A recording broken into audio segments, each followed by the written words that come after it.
Thank you so much for being here. My name is Karen Hao. I am an award winning journalist that has been covering AI for the Wall Street Journal, MIT Technology Review, and The Atlantic over the last 7 years.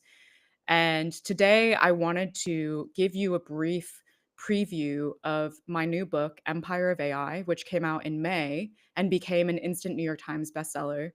And it tells the inside story of OpenAI and uses that as a lens to revisit the history of AI development, the wide reaching present day impacts of this technology, and to argue for a different path for AI development in the future. In this webinar, I'm going to skip the corporate drama. I encourage you to buy a copy of the book if you want to read the tea on that. But for this presentation, I want to go straight into one of the most central questions that I explore throughout the book, which is this question of how do we actually maximize the benefits of AI while minimizing its harms? So I'm going to go into that talk, and you also have a space to ask questions. I'll probably present for around 20 minutes, and then we'll have around 30 to 40 minutes for audience questions, and I'll try to get to as many of them as I can. So I wanted to begin today with an analogy. Part of the challenge of talking about AI today is the lack of specificity in the term artificial intelligence. So it's kind of like the word transportation. You could be referring to a bike or a rocket, an electric train, or a gas guzzling truck. These are all obviously different forms of transportation, but they clearly serve different purposes and have different cost benefit trade-offs. AI is exactly the same way. This term refers to a wide variety of different technologies.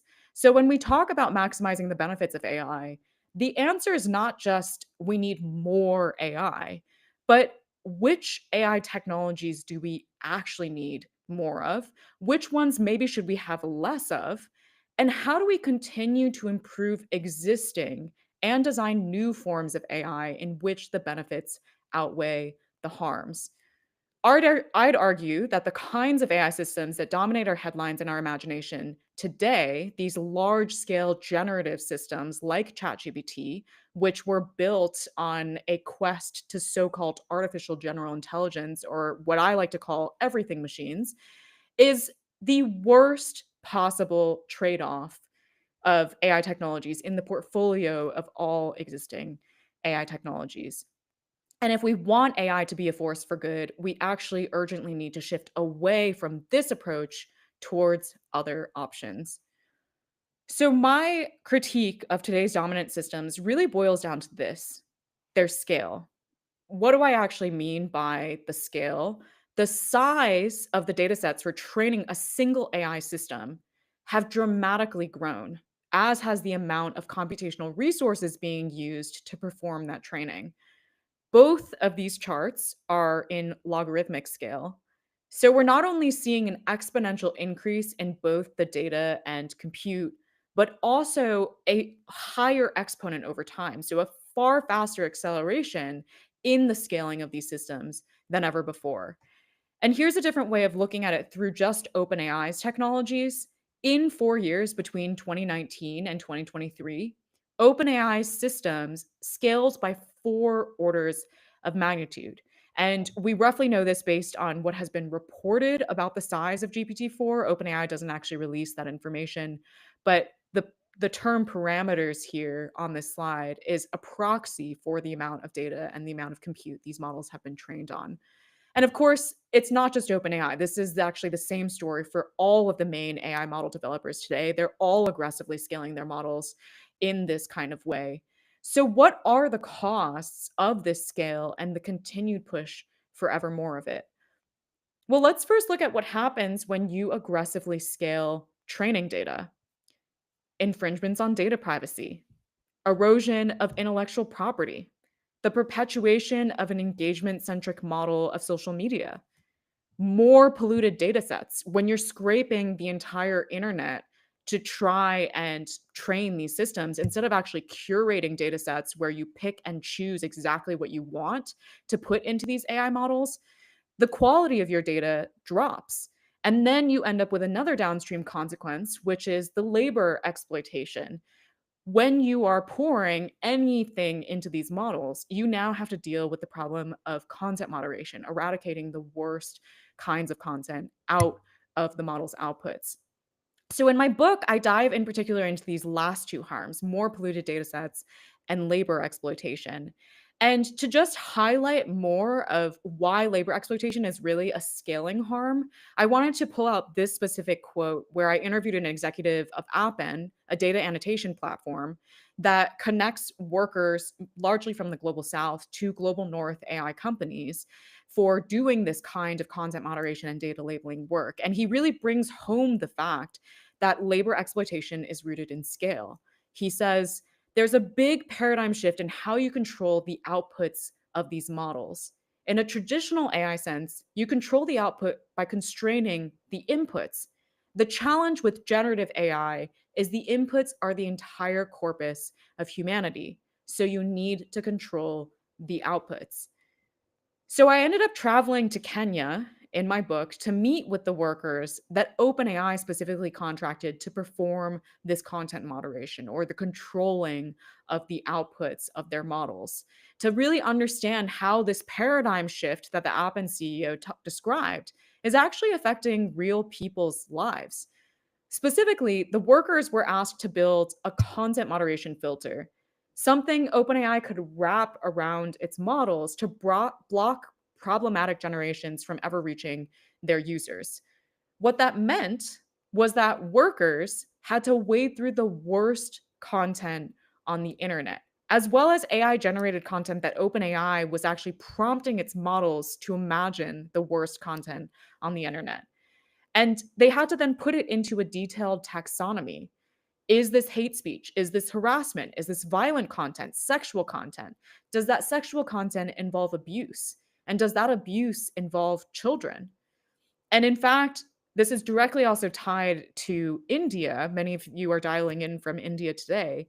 Later on, after OpenAI contracted workers in Kenya, they also then contracted workers in India to do this exact same work, but for images. So I ended up producing a podcast about these workers' experiences, and I want you to hear in their own words what it was like to perform this work. So this is Alex Cairo. He was 28 years old when I interviewed him, and he was on the violent content team for OpenAI, which meant that he was reading and labeling scenarios like murders, stabbings, and self-harm. Let me see if playing this audio works for you all.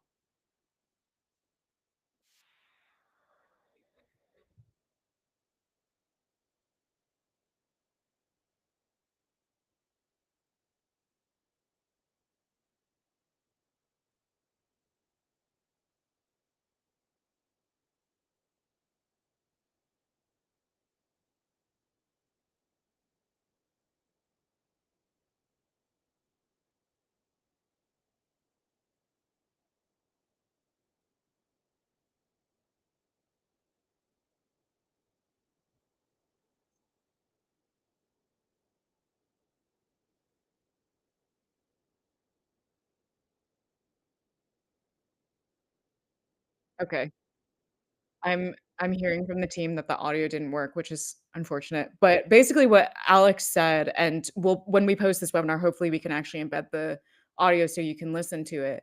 What he said was that after reading all of this stuff day in and day out, he would be deeply traumatized and he would have nightmares. And sometimes he would wake up from his sleep screaming from all of these grotesque images that were racing through his mind, and he would have to have his brother sit with him for hours on by his bedside in order for him to just go back to rest.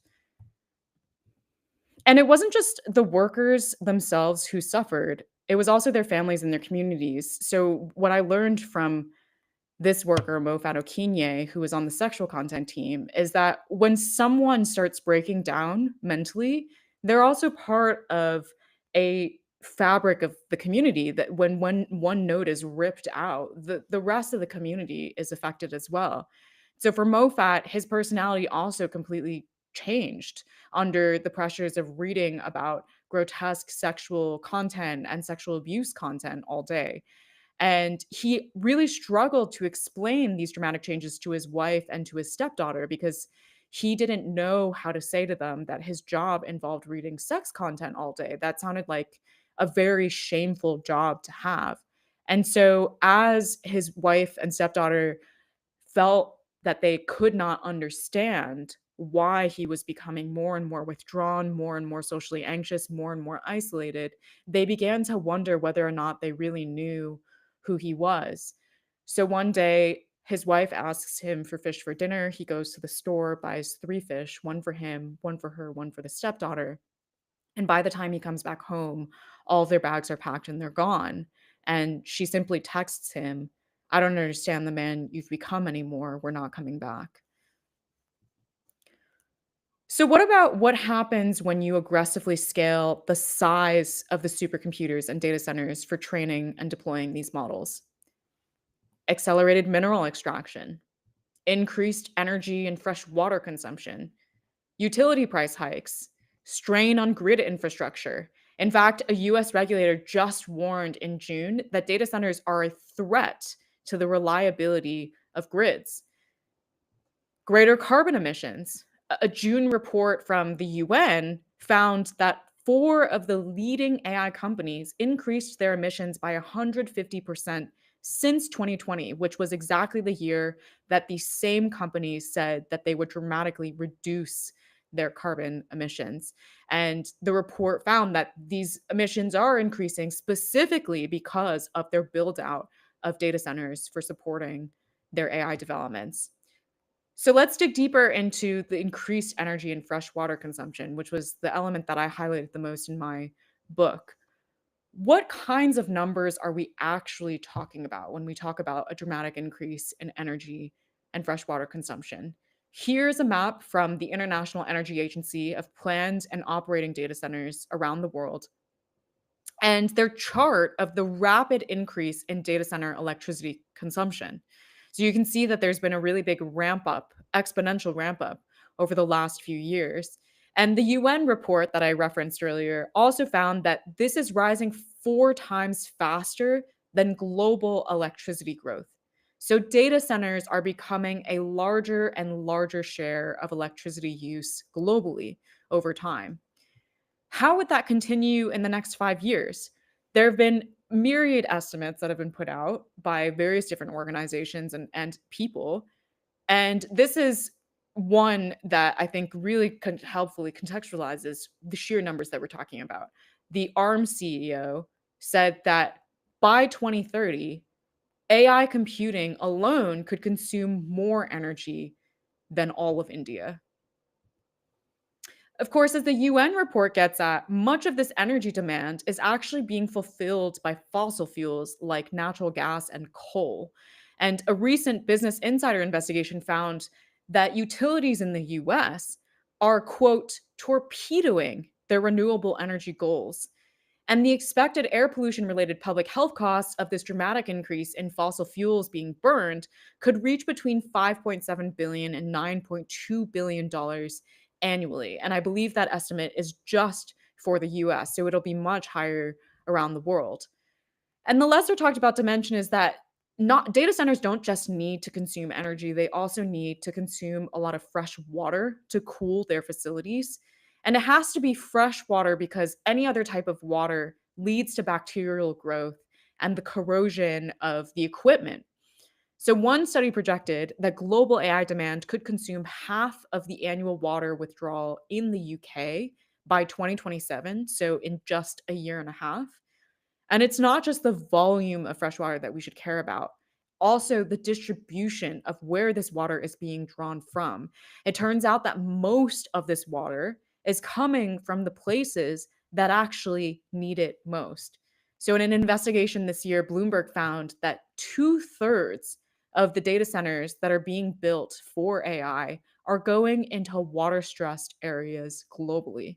So there are people in the world who are actively competing with these pieces of infrastructure for life sustaining resources. And you can see from this chart that the problem is already quite acute in India. India is right at the end here in the first row. And here's another view, an aerial view.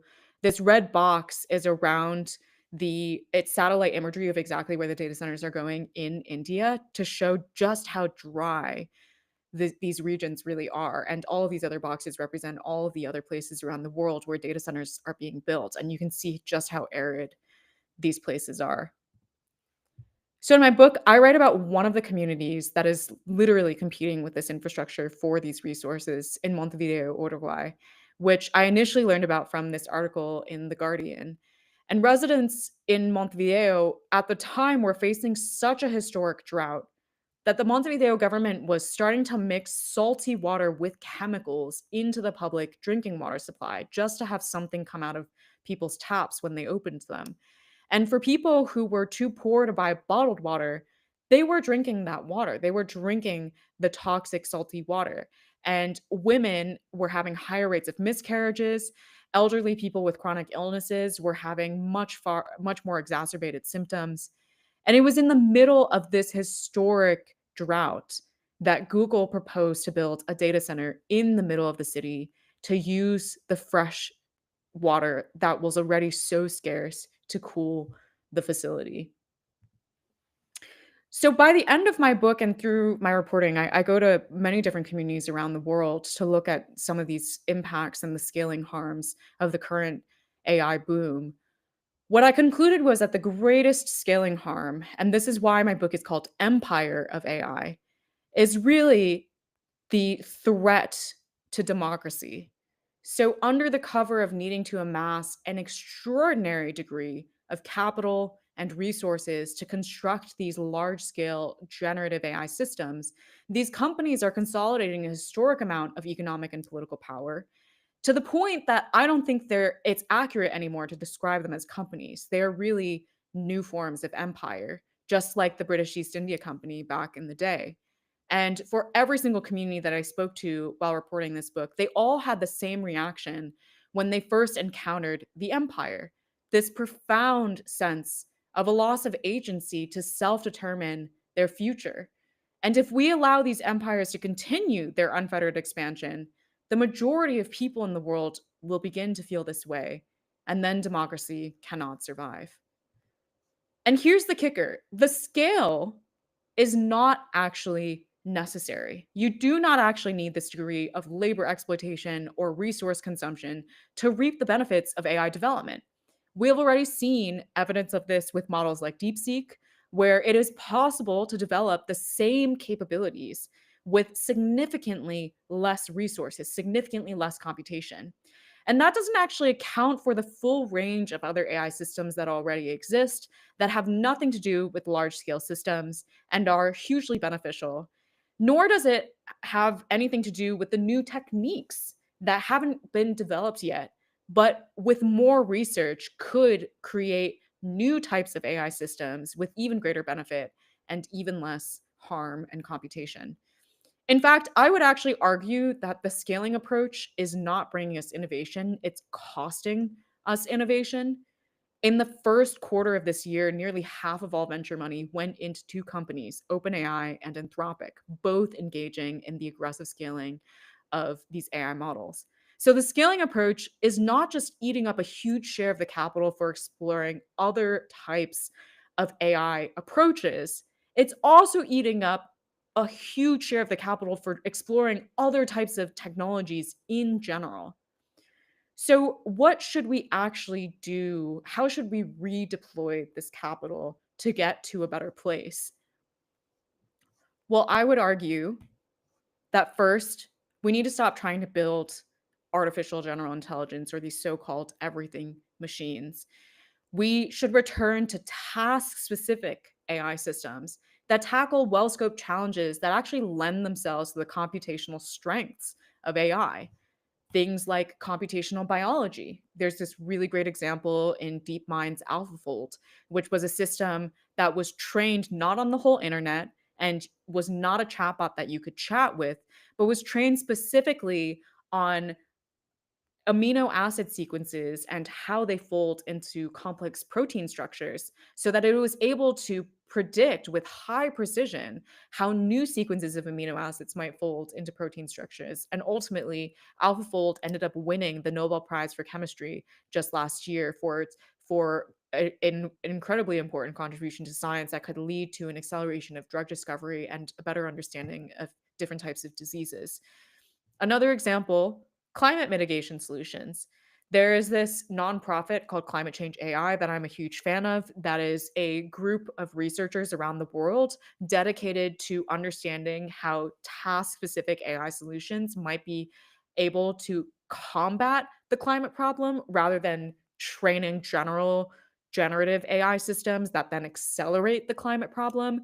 And Climate Change AI has actually detailed and documented all of these different types of problems that they think lend itself to these task specific AI systems that they have published in a white paper and is readily available online. And it's things like more accurate weather prediction, better renewable energy integration into the grid so we can increase renewable energy adoption around the world, optimizing supply chains, optimizing logistics so that they're more resource efficient, improving energy storage solutions, and many, many, many other approaches. And the key is that basically none of the solutions that they discuss have anything to do with generative AI systems, have anything to do with this large scale approach for building chatbots and image generators.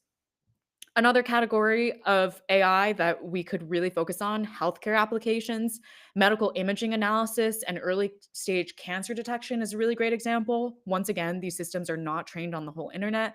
They're trained on highly curated data sets of the exact thing that the system is trying to detect. So if it's trying to detect breast cancer in early MRI scans, it's just trained on breast cancer and MRI scans. And there have been studies that have shown that putting these types of tools in the hands of well-trained doctors actually helps detect cancer far earlier than the AI and far more accurately than the AI system or the doctor operating alone.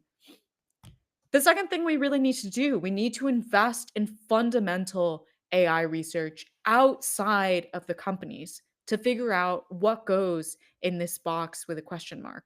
One of the things that we've seen happen over the last 10 years is because these empires of AI are so resource rich, they've actually scooped up and hired most of the top AI researchers in the world. And so much of the AI research that's being produced today is actually laundered and filtered through what these companies want the public to know in about AI in the world. So there's significant censorship that's been happening around the limitations of these technologies, the costs of these technologies, and much of the research that we see is actually just reinforcing the narrative that Silicon Valley wants us to have of AI. So having that more independent research production is crucial for us to build more knowledge of existing AI systems as well as to advance the new frontier of AI systems that will be more beneficial and less harmful.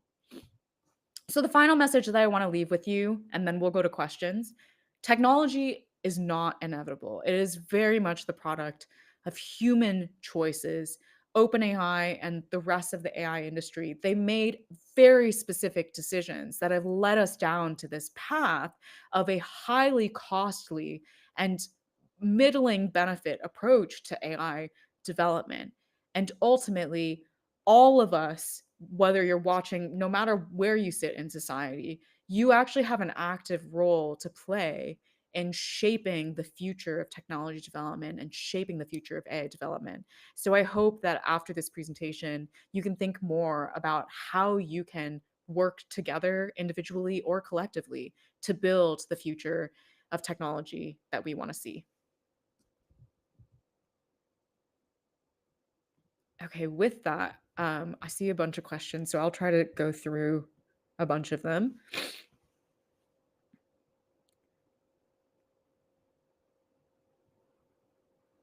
Okay, interesting first question. 10 years from now, do you think we'll look back on 2025 as the year of peak hype or the year AI's darker cost finally broke into mainstream consciousness? I really hope so. I think that we are starting to see signs of that in part because GPT-5's release was rather underwhelming and people are starting to realize that maybe all of this hype is not what it's meant to be. And I also think that regardless of whether it is 2025 is that year, like I hope all of you make it that year because we urgently actually need to pivot. We don't actually have that much time left in terms of like the climate crisis existentially accelerating because of the development of these technologies. So yeah, I really hope so. What lessons from other industries like nuclear, pharma, or climate tech do you think we haven't learned but urgently need to? One of the lessons is that regulation can actually improve innovation. So the AI industry has done a very successful job of perpetuating this narrative that regulation is going to hold back innovation, but in the nuclear industry, in the pharmaceuticals industry, and in other industries like the airline industry, the car industry, regulation has actually improved the safety of these systems such that people have more trust in these technologies, and then it becomes a much more profitable business. Like, people are not going to buy drugs if they're not regulated because they don't trust whether or not it's actually going to improve their health. And actually in the nuclear case, it's a counter example in that there wasn't enough regulation and then there were all these nuclear accidents, and that's part of the reason why there isn't as much adoption of nuclear technology around the world because people now lack trust in this technology. If AI were being built by and for the global south, how would its design and goals differ from Silicon Valley's version? This is a really great question.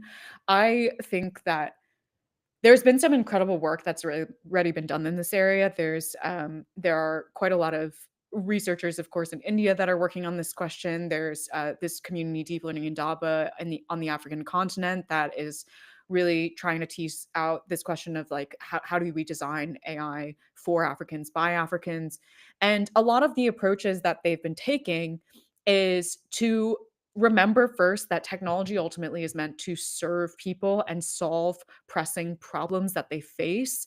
Where like Silicon Valley's model of innovation is very much let's just advance the technology and see what happens, but they don't have clear goals in mind of the types of challenges that these technologies can solve.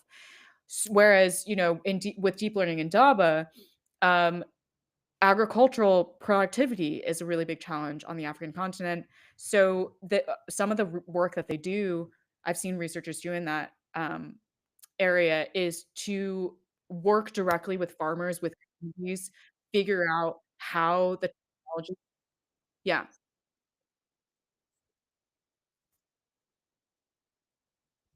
Oh, sure.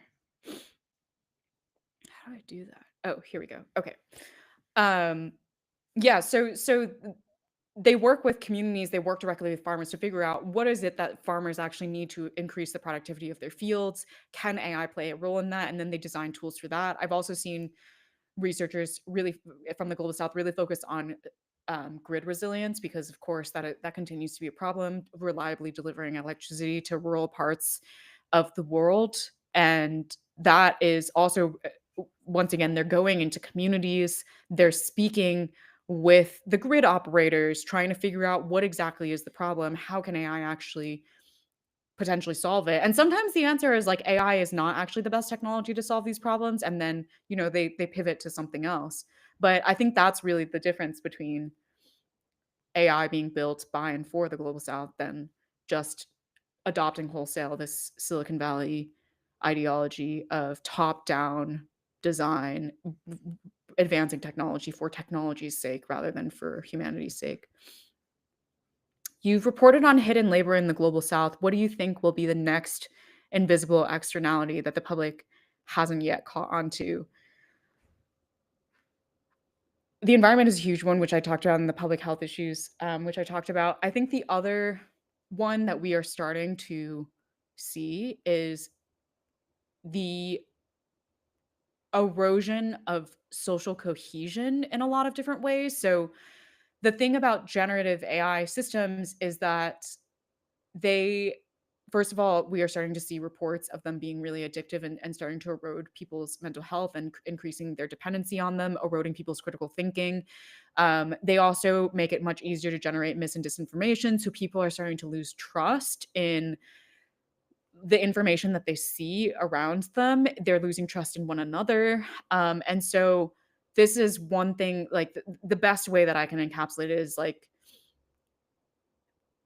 the social cohesion that we need to solve global challenges is really being undermined right now by a lot of these generative AI systems coming out of Silicon Valley. You've written about myth making in tech. What's the most seductive story OpenAI or big tech has spun that people still believe today? I really do think that it's this idea that scaling is necessary for progress. They have really convinced a lot of people, policymakers, the public, that the colossal money being spent on this technology, the colossal amount of data centers that are being built on this technology is necessary. Like Meta and OpenAI have both now disclosed plans for building data centers where a single facility will be the size of Manhattan, the entire city of Manhattan. And like the only reason that people are not, protesting and rioting in the streets about this is because we have somehow been made to believe by the tech industry that this is going to unlock an AI, a general intelligence that's going to cure cancer and solve climate change and eradicate poverty, and all of these things. And that's just like holy, holy fantasy. What country or region do you think will surprise us by becoming an unexpected AI power center? I really think that the global south, like I've seen incredible research come out of Latin America, South and Southeast Asia, Africa, where again, like like being, I guess it depends on what we define as AI power center. Like if we're talking about them just trying to adopt Silicon Valley's rules of the game, then I don't actually see them doing that. And I don't think that they should do that because we cannot afford for more countries and more regions of the world to race in this aggressive, resource consumptive way. But in terms of redefining a totally different vision of what AI can be and how it can serve people, I'm already seeing really exciting research coming out of all of these different places. Could rising energy and water costs make large AI models financially unviable in the near future? They're already financially unviable. These companies are not profitable. They are not generating the degree of revenue that is needed to make up for the amount of cost that they're pouring in. They're pouring in hundreds of billions and soon trillions into building this technology now, and the revenue streams are in the single digit billions. And so it's like the balance sheets are not working out, and certainly that's just for the companies and their bottom line, but it's also financially unviable for a lot of individuals who are having their energy and water bills being hiked up to subsidize the development of these data centers. So it's also financially unviable for like families as well.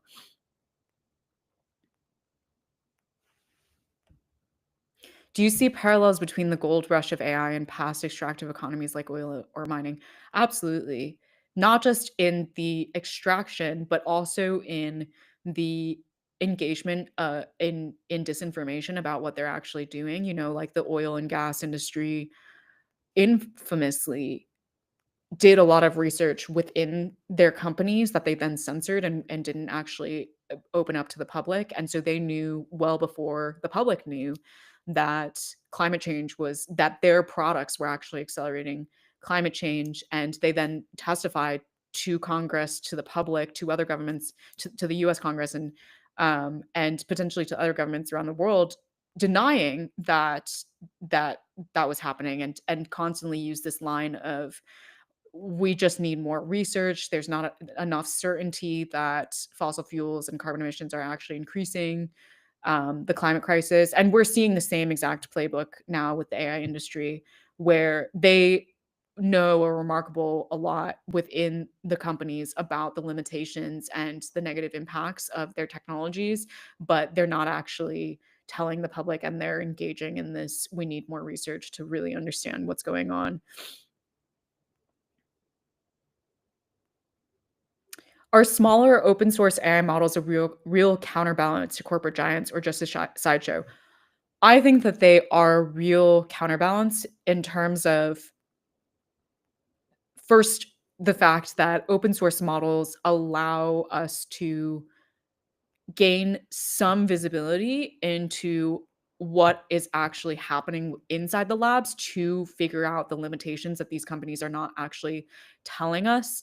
And in my book, when I argue that these companies are empires, like one of the features of empire is the monopolization of knowledge production, where, as I mentioned, like the AI industry has scooped up all of the most talented AI researchers over the last 10 years. And so they're able to censor a lot of what we know about these models.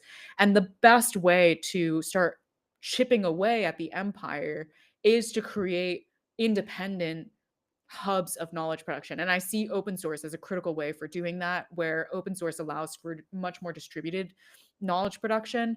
And then smaller models, I like a lot of people as consumers will ask me, now that I've, understood the costs, I don't really wanna use these generative AI models anymore, but, like, what's the alternative? Like, what's the alternative to these large scale models? Are there smaller scale models that I can turn towards?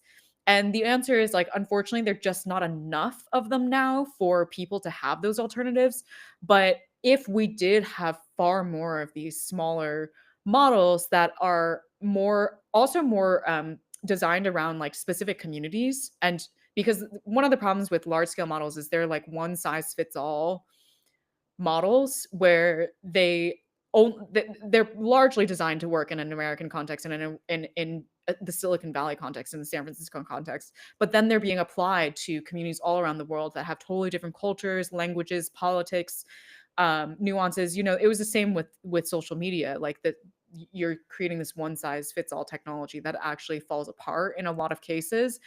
And with smaller AI systems, what's nice is also like you can design them for just one community, for one linguistic group, for one culture, so that it works for those people. And if we have more of that around the world, that's in a more distributed way, that can also shift us to just a better, more democratic approach to AI development. What part of AI's infrastructure, chips, data, labor, energy is most fragile right now and why? It's a great question. I would probably say, hmm, I would probably say the energy because even if we had no more, yeah, I think energy because just like the limits of physics, we can't have just infinite increases in energy production on Earth, and that is, the way that Silicon Valley talks about these things and the way that Sam Altman talks about these things, where he's talking about raising trillions of dollars to build his next supercomputing cluster. Like how are you going to power that? Like that just doesn't make sense. So I think that's probably the most fragile. Do you think we need a slow AI movement like slow food or slow fashion? That's a great idea.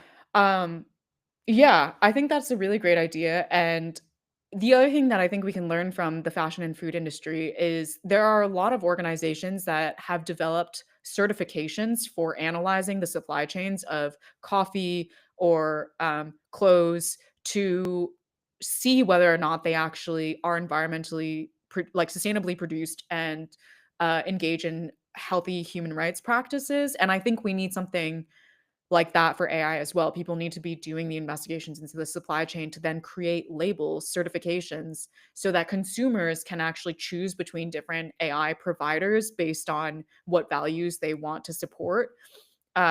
So anyone in the audience that might have the capacity to do that, I would really urge the creation of these types of certifications quickly. Should AI companies be held to the same disclosure standards as pharmaceutical companies when releasing new models?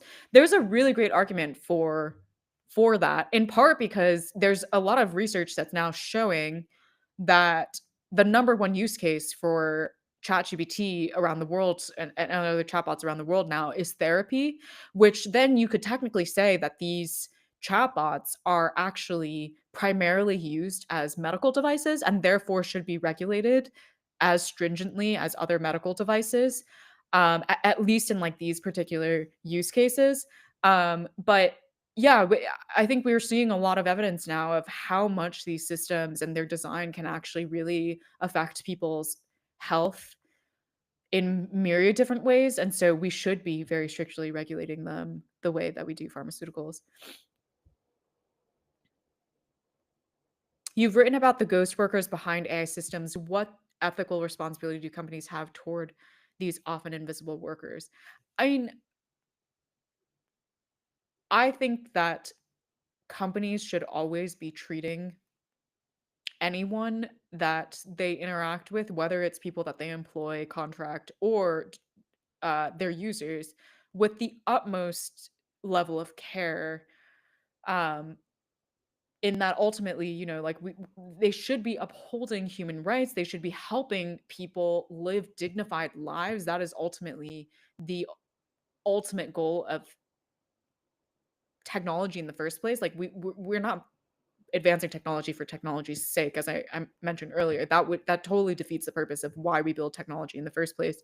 It should be an advancement of lifting people's quality of life and giving them dignified an opportunity for a dignified life and help them reach their full potential. And so from that perspective, anyone that they contract, they work with, including the ghost workers, they should be upholding that standard. But unfortunately, what we've seen is that these companies are not, they don't do that, in part because there's just no mechanisms to enforce that behavior at the moment. And so I think that we basically need something similar to, once again, turning to the fashion industry as a parallel.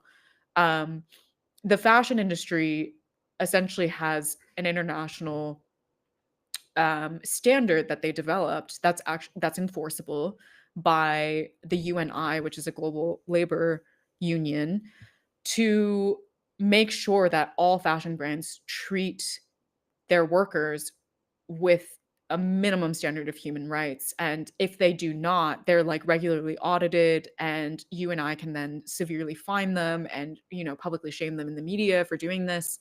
And so largely we've seen labor conditions within the fashion industry actually improve significantly over time. And so I think we need some kind of similar mechanism for the AI industry and the ghost workers that are part of it, that are the lifeblood of that industry. You were one of the first journalists inside OpenAI when it still felt open. What moment or change convinced you that transparency had declined? I went so I ended up embedding within the company for 3 days in 2019. And at the time, I was a reporter at MIT Technology Review, and I proposed to OpenAI to do a profile, the first profile of them, because I had noticed a series of changes that were happening within the organization, including that they had created a for-profit arm within the nonprofit. They had recently named Sam Altman as their official CEO of the for-profit, and they had received a $1 billion investment from Microsoft. And it seemed to me that there were a lot of changes happening that could have ramifications for the way that AI would ultimately be introduced into society, and also the way AI as a concept would be introduced to the public. And I thought before I visited the office that they were still relatively transparent and forthcoming. And I realized when I was at the office for those 3 days that that was actually no longer true, in part because they were just incredibly secretive and tight fisted about information that should have, in theory, been actually public information because of their general premise that they would open up and publish all of their research and be transparent about the things that they were doing. And later on, after embedding within the company for 3 days, I then interviewed a lot of other current and former employees, just asking them about the general culture within OpenAI and many commented on the fact that it used to be quite open and that it had become one of the most secretive organizations that they had ever worked for.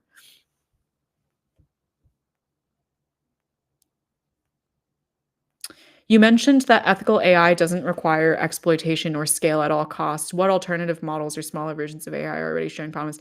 I think that question might have been put in before my last few slides, so I'll pass that one.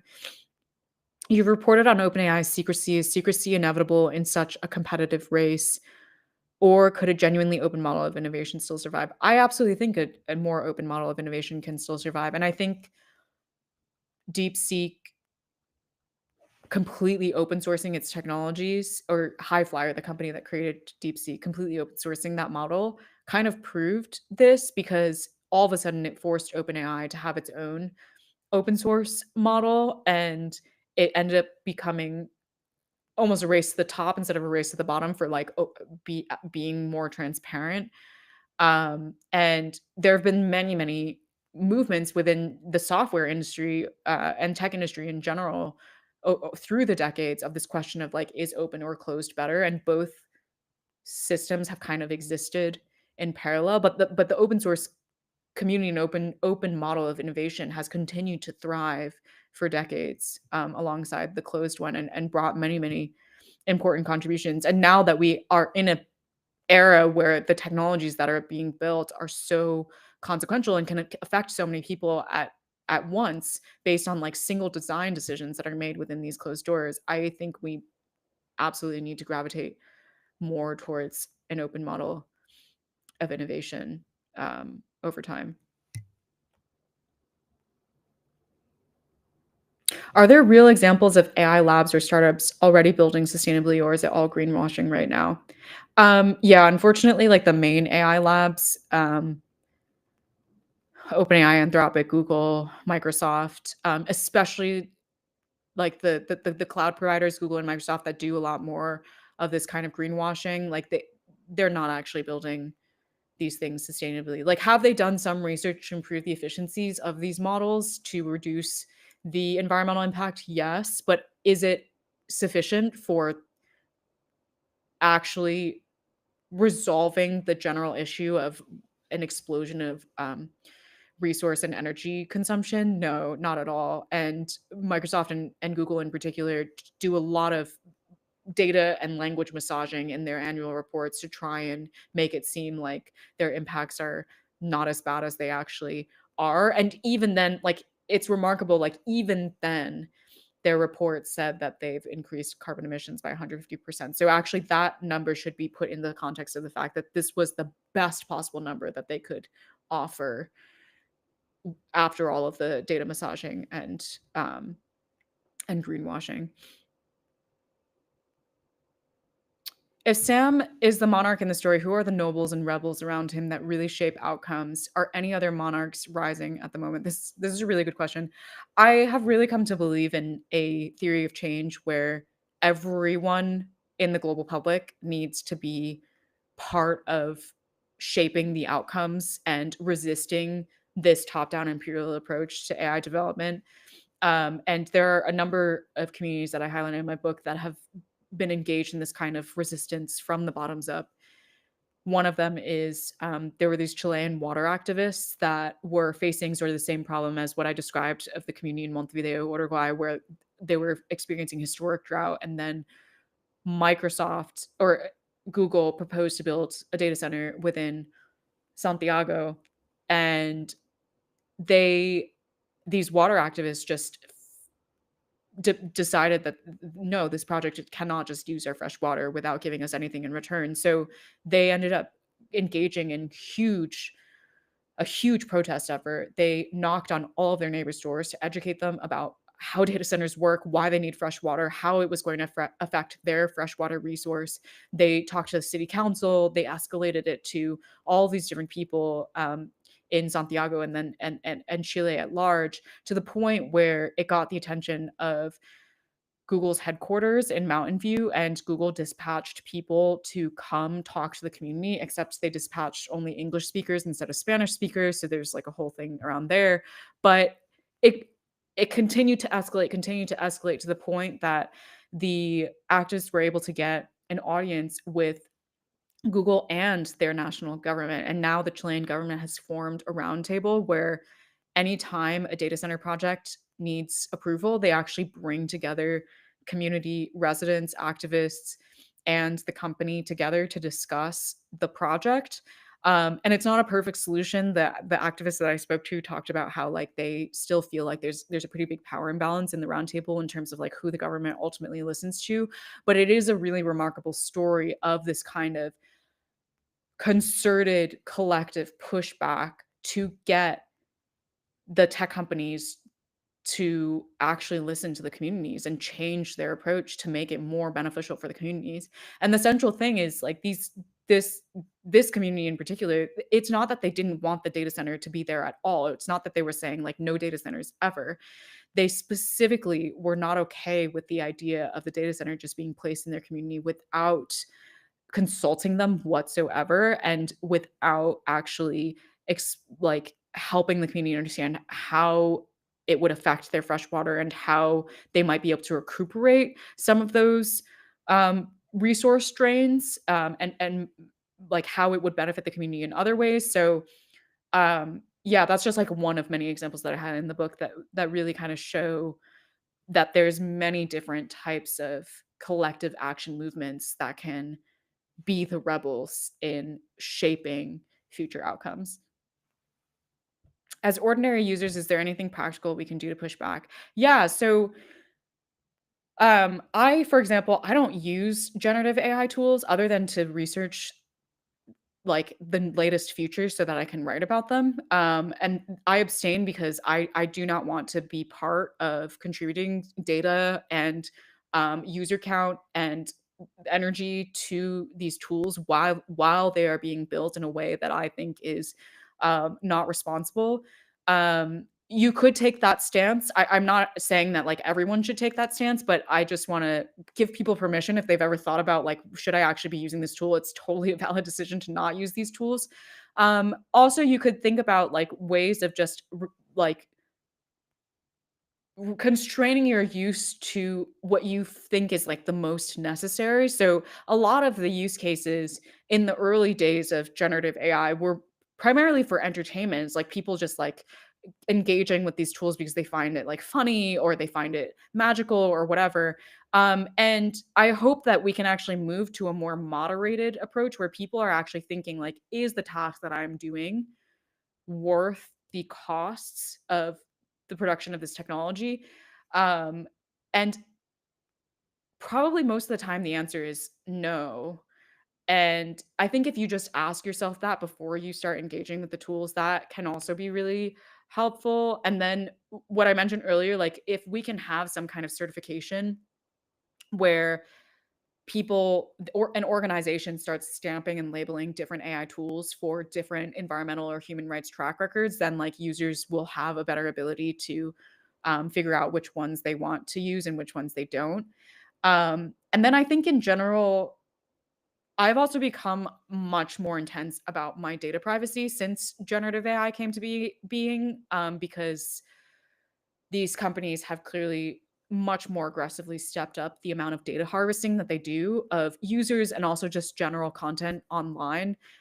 So I have tried as much as possible to minimize my data footprint. I've deleted all of my personal social media accounts. I still use professional ones. I don't really use any messaging apps anymore except for Signal. And in general, like when like a website asks me, do I accept cookies? I don't accept cookies. Like I'm constantly thinking about like how do I minimize my data footprint as much as possible so that I'm not becoming more fodder for these companies. And that is also a form of pushback. And I think the last thing that I would say is that there's sort of like an interesting movement that has developed called data poisoning, where users will also not users, but like people also are figuring out clever ways of like